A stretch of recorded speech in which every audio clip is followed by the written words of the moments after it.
Assalamualaikum warahmatullahi wabarakatuh. Kita berjumpa kembali di channel Dongfu Animation. Apa kabar kalian hari ini? Kami doakan semoga dalam keadaan sehat dan bahagia selalu.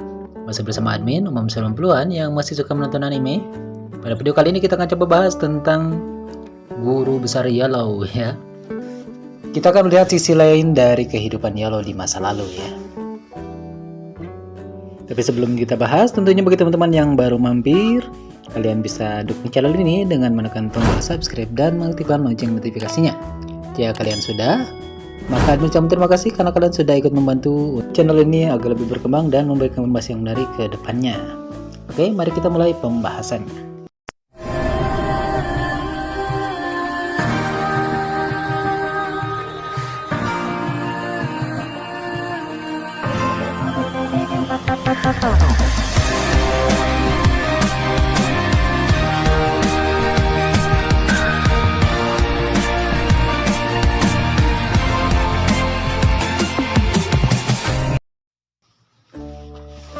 Xiaoyan memiliki banyak orang kepercayaan, khususnya wanita cantik.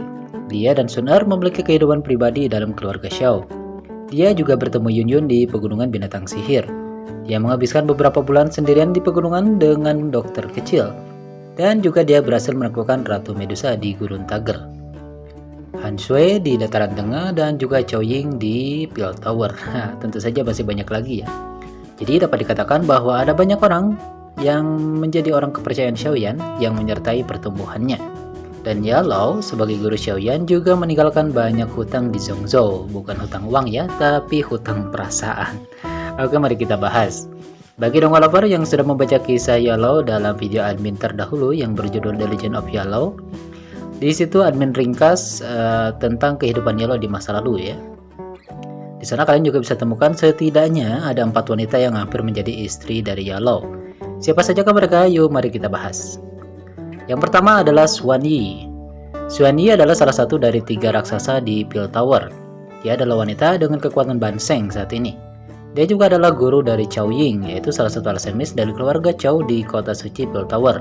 Dan nantinya akan menjadi salah seorang wanita yang mengagumi Xiaoyan setelah menjadi rivalnya dalam pertandingan alkemis di Peel Tower.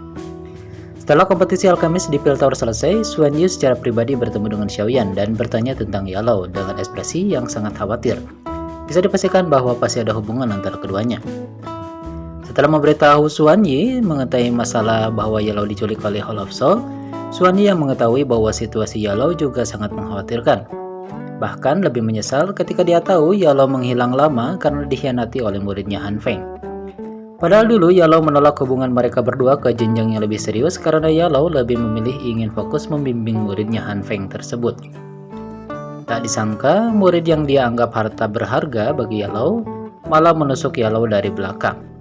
Setelah itu Xiaoyan menyelamatkan Yellow dan membuatkan tubuh baru untuknya. Setelah Yellow dibangkitkan dan mempunyai kekuatan Banseng juga, pada akhirnya Xuan Yi dan Yellow bertemu lagi. Mata keduanya memerah yang menunjukkan bahwa ada hubungan mendalam di antara mereka yang jarang diketahui dari awal. Wanita yang kedua adalah Peri Qing dari Sekte Bunga. Huazong atau Sekte Bunga adalah salah satu kekuatan utama di Dataran Tengah. Mereka menempati urutan ketiga setelah Aula Jiwa, Menara Pil, dan lebih kuat dari kekuatan 3 lembah atau 4 pavilion. Peri Qing merupakan salah satu dari 2 tetua dari Sekte Bunga dengan kekuatan Banseng, dan di masa lalu dalam ceritanya juga memiliki hubungan dengan Yellow. Ini mungkin terjadi ketika Yellow masih dalam pengembaraan bersama Feng Xian. Diceritakan bahwa dulu Peri Qing tidak ragu-ragu untuk menentang gurunya sendiri untuk membela Yellow.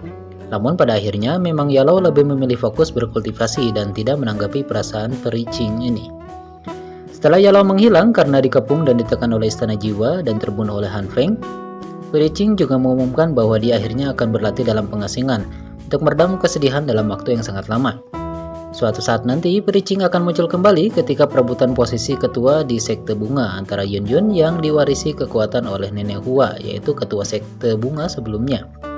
Karena Nenek Hua ini sebelum kematiannya menyegel kekuatannya sendiri kepada Yun-yun agar Yun dapat menjadi pewaris setelahnya.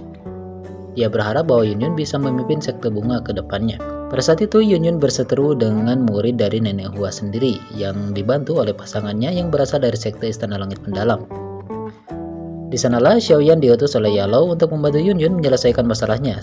Ketika Yalou mengumumkan organisasi aliansi langit ini, Peri Qing adalah orang pertama yang mendukungnya. Bukan hanya karena Yalou, dia juga melihat bahwa Yunyun dan Xiaoyan memiliki hubungan yang tidak biasa.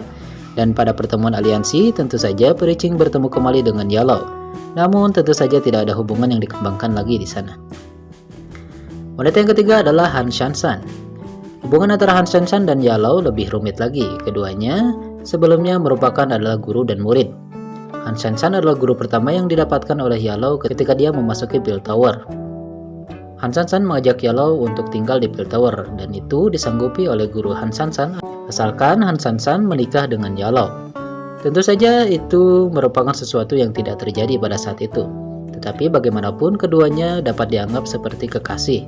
Sebenarnya ini cukup umum di benua Doji, cinta guru dan murid juga merupakan kejadian umum. Jadi netizen tidak perlu ribut ya. Dia juga adalah cinta seumur hidup Yalou, tapi endingnya memang tidak bisa diterima. Bahkan endingnya lebih menyakitkan daripada Xiaoyan dan Yunyun saat ini ya. Untuk menyelamatkan Yalou, Han Shanshan mengorbankan hidupnya sendiri. Ketika Yalou bertarung dengan spirit dari api putih, Yalou hampir saja meninggal. Lalu kemudian Han Shanshan mengorbankan hidupnya sendiri dan berkomunikasi dengan Kaisar Yao dari klan Yao yang waktu itu diaktifkan dari darah Yalou sendiri, sehingga kehidupan Yalou bisa diselamatkan pada saat itu. Tapi sebagai pengorbanannya, Han Shanshan sendiri hancur beserta jiwanya. Hanya menyisakan sedikit jejak jiwa energinya di dalam api putih yang saat ini dimiliki oleh Yalou. Tapi Yalou tentu saja tidak mengetahui bahwa jiwa Han Shanshan ini masuk ke dalam tubuh Han Shanshan. Setelah sadar, Yalou mencari Han Shanshan ke seluruh benua Doji, dan inilah mengapa Yalou menolak bergabung dengan Bell Tower dan mengembara seorang diri. Pada akhirnya Yalou memberikan roh tulang api ini kepada Xiaoyan. Tidak digambarkan apakah Yalou mengetahui bahwa di dalam api putih tersebut ada jejak spiritual dari Han Shanshan ataupun tidak. Tapi hanya dia dengan alasan bahwa Yalou sudah memiliki kekuatan yang lebih dan tidak membutuhkan api putih tersebut. Adapun Han Shanshan dapat dibangkitkan kembali di masa depan memang tidak diceritakan kembali dalam serial novelnya. Kemungkinan mungkin akan ada episode spesial yang menceritakan ini ke depannya. Wanita yang keempat terakhir adalah Rubah 99 atau Fox Jiu Jiu. Menurut deskripsi dalam novel The Legend of Yalou, Rubah 99 ini menyelamatkan hidup Yalou di awal pertemuannya. Dia percaya bahwa Yalou selalu menjadi miliknya dan kemudian hampir mengadakan pernikahan bersamanya. Namun sangat disayangkan karena klan monster dikejar dan dibunuh oleh musuhnya, klan monster hanya bisa pindah ke dunia lain dengan cara membuka alam lain. Hu Jiu juga secara bertahap menghilang dan kehilangan kontak dengan Yalou. Tentu saja ketika Yalou mendapatkan kekuatan Doseng, dia tentunya bisa saja mencari Hu Jiu di sana. Tetapi Yalou tidak benar-benar memiliki keberanian untuk menghadapi gadis kecil itu lagi. Karena kemungkinan saja Fox 99 ini atau Rubah 99 ini mungkin sudah mempunyai keluarga di alamnya tersebut.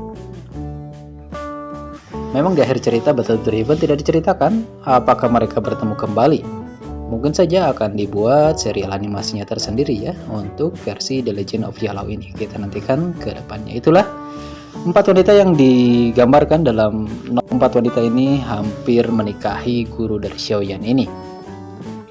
Meskipun ada beberapa wanita yang bersamanya, diceritakan bahwa sampai akhir Yalou tidak menikah sama sekali, hanya berdua dengan temannya yang bernama Feng Xian ini di Falling Star Pavilion. Oke teman-teman, bagaimana pendapat kalian tentang analisis ini? Jika ada tambahan silahkan tulis di kolom komentar. Sampai jumpa di video selanjutnya. Wassalamualaikum warahmatullahi wabarakatuh.